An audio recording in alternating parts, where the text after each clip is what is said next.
his car till the Tonga reached the court premises. That was the respect for the judges.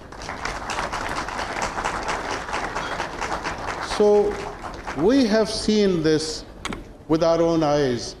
Good old days when a lawyer's respect was so much in the society and a judge's respect was even more in that society, and that had nothing to do with anything else except the nobility of the cause that they were pursuing, both of them. Unfortunately, things have changed.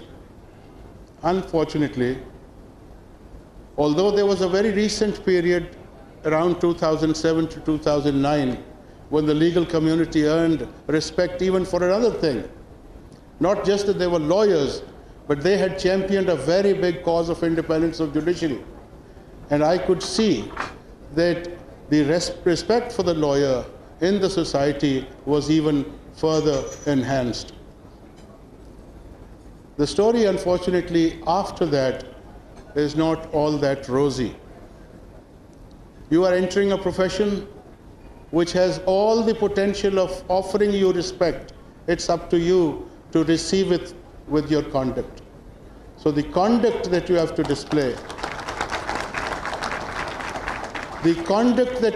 display, will earn you respect, because respect is already there because of what you do. You have to earn it with your conduct so that nobody can raise a little finger at you.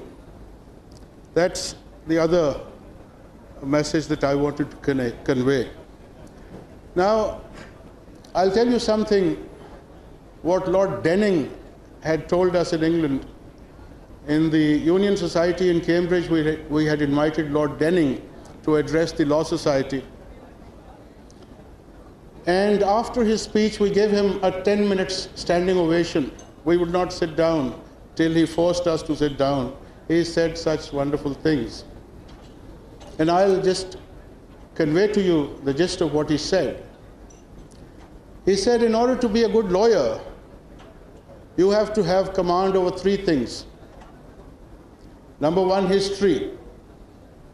Number two, mathematics. Number three, literature. We were totally taken aback. We said, what about law? He said, you didn't hear me properly. I said, in order to be a good lawyer, you need to have command over these three things. So I presume that you are a lawyer already. Now you want to be a better lawyer, a good lawyer. So you know the law. I presume that's the starting point. He said history, because every law is made in some historical context. Today, we are passing through a phase where terrorism as a law is some topic which is very hot in the courts. Every other day we have cases of terrorism, lawyers and judges dealing with terrorism. But a few years down the lane, when inshallah we'll come out of this phase, the lawyers and judges will wonder that what was the background in which this law was made and why the law is so stringent. So in order to understand the stringency of the law, the provisions of the law, you will have to know the historical background. And that is true of every other law that you will be dealing with. Every law must have been framed in a particular historical setting. You have to know that historical background so to understand each and every word of that legal provision or the enactment. So you have to have command over history, the starting point. You know the law, now you know the history in which this law was made. The second step, he said, is mathematics. You know the law, you know the historical background, but as a lawyer you have to come up with an argument. If an argument is 2 plus 2 makes 5, it will not be acceptable. If it makes 2 plus 2 is equal to 3, it will not be acceptable. Your argument has to be mathematically precise. And by the way, Lord Denning had a double maths degree before he became a judge. That's why he was a legend. So you know the law, you know the historical background, you know the spirit of the law, the historical perspective.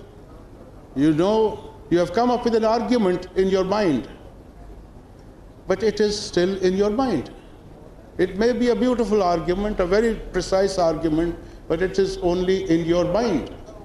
As a lawyer, you have to convey your thought and your argument to another mind.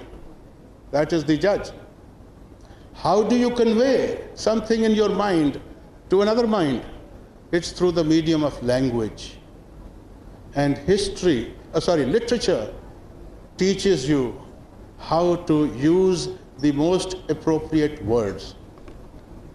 So this is how Lord Denning told us that in order to be a good lawyer, you have to have command over history, mathematics, and literature.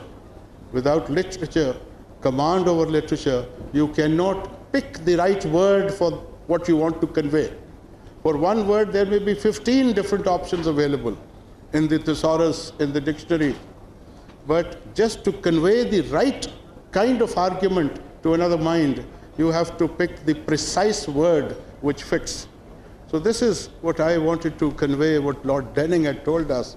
So maybe 40 years down the lane, you will be conveying it to some others. That's good work.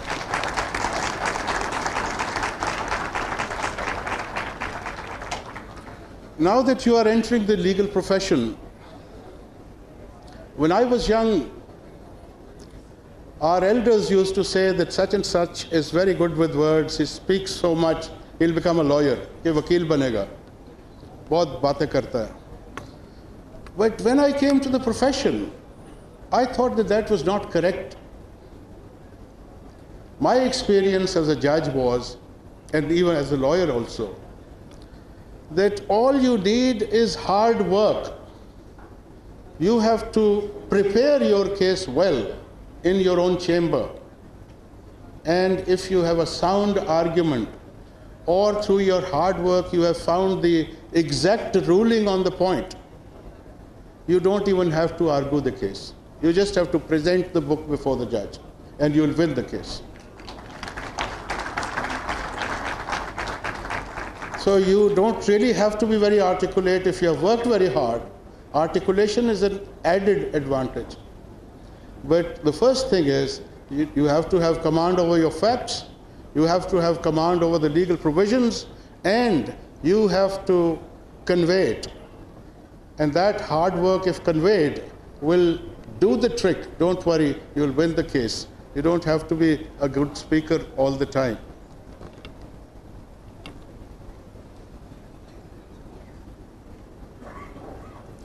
Then another thing that I wanted to convey to you, the young lawyers in the making now, is that previously a lawyer was just to look at the law, make his arguments, find out in his library the relevant precedent cases, and to argue his cases. But now when you are entering the profession in this day and age, a lawyer has to be a much more well-rounded personality. If you go to a court of law today, it's not just one statute that you are dealing with. Unfortunately or fortunately, in this country, every social issue, every economic issue, every political issue ultimately ends up in a court of law. So unless you are a well-rounded personality, unless you have your knowledge about different disciplines in the society is also up to the mark, it may be difficult for you to really understand the scope of the arguments that you have to build before a court of law. So try not just to remain within the legal field, also read books from other disciplines. Keep yourself informed through newspapers and magazines and journals and books. All other disciplines you must have it. But I can assure you that when you go to a court of law or a chamber of a senior lawyer, the clerk in that chamber, the munshi, will be knowing much more about the practicalities in that profession, the practicalities involved in that profession. He will tell you how to file a bail application. He'll tell you how the cases are fixed, how the applications are drafted, how appeals are drafted, and what things are to be placed where in the entire legal system. So my emphasis throughout has been to law colleges that kindly, while you are making them lawyers, also groom them for lawyering. They have become advocates, but to be a lawyer, you know, you want to have adequate knowledge of what goes on in a court of law. So whenever you get an opportunity, do, sir, introduce courses of grooming lawyers, and that is why at some stages I've been suggesting that after you get a degree, or you are about to get a degree, like a doctor has to undergo a house job, there should be a house job for a law student as well before he can get a degree, so he can combine his academic knowledge with the practical knowledge.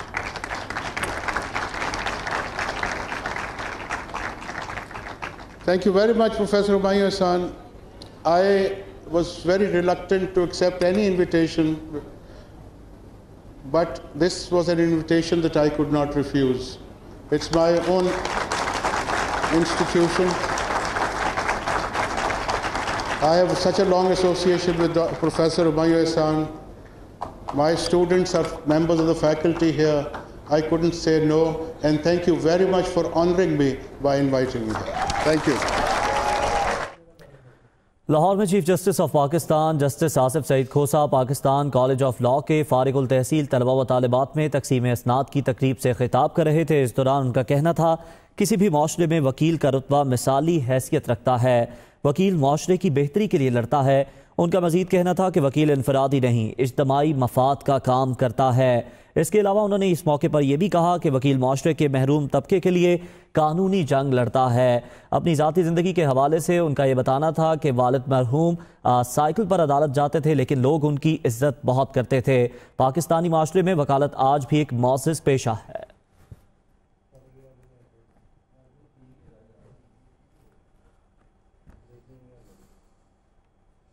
اہم خبر دیں آپ کو، ملک بھر میں operation رد الفساد کامیابی سے جاری ہے۔ سیکورٹی فورسز نے بلوچستان میں خفیہ اطلاع پر کارروائی کی ہے۔ اس کارروائی سے متعلق ISPR کا یہ بتانا ہے کہ یہ آپریشن سبی اور کوہلو کے درمیان بمبور کی پہاڑیوں میں کیا گیا۔ اس آپریشن کے دوران بھاری مقدار میں گولہ بارود، راکٹ، بارودی سرنگیں، مارٹر گولے برآمد کیے گئے ہیں۔ اہم کارروائی کی گئی ہے سیکورٹی فورسز کی جانب سے، جس سے متعلق ISPR کا یہ بتانا ہے کہ خفیہ اطلاع پر یہ کارروائی عمل میں لائی گئی ہے اور اس کارروائی میں اہم کامیابی ملی ہے۔ یہ آپریشن سبی اور کوہلو کے درمیان بمبور کی پہاڑیوں میں کیا گیا اور اس آپریشن کے دوران بھاری مقدار میں گولہ بارود، راکٹ، بارودی سرنگیں اور مارٹر گولے برآمد ہوئے ہیں۔ یہ وہ اسلحہ ہے جو کہ اس کارروائی کے دوران ملا ہے سیکورٹی فورسز کو، اور بھاری مقدار میں بتایا جا رہا ہے کہ اس میں گولہ بارود، راکٹ، بارودی سرنگیں اور مارٹر گولے ہیں جو کہ سیکورٹی فورسز نے برآمد کیے ہیں۔ ISPR کا اس کارروائی سے متعلق یہ بتانا ہے کہ خفیہ اطلاع پر یہ کارروائی عمل میں لائی گئی ہے۔